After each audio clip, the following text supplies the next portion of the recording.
الحمد لله الكبير المتعال للعزة والجلال، نحمده في النعماء كما نحمده في البلاء.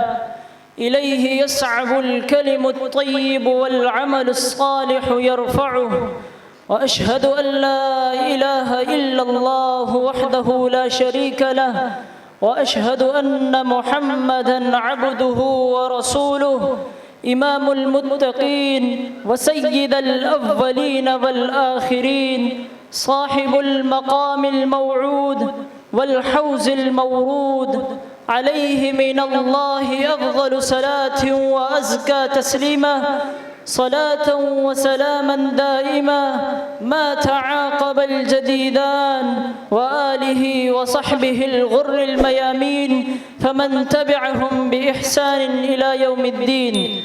أما بعد، إخوتي في الله، اتقوا الله تعالى بدوام الطاعات وهدي المحرمات، فقد فاز من تمسك بالتقوى، وخاب وخسر من اتبع الشيطان والهوى.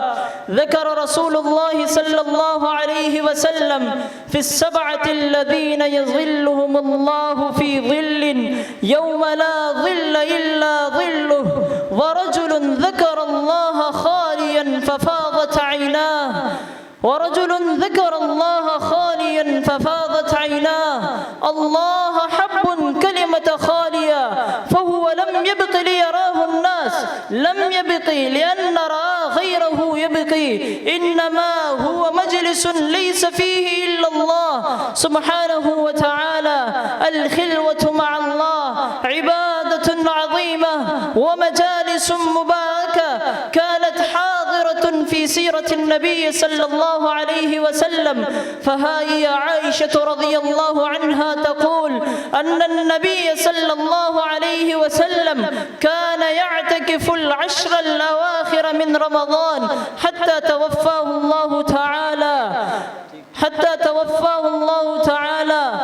قال الله تعالى: يا أيها الذين آمنوا اتقوا الله ولتنظر نفس ما قدمت لغد.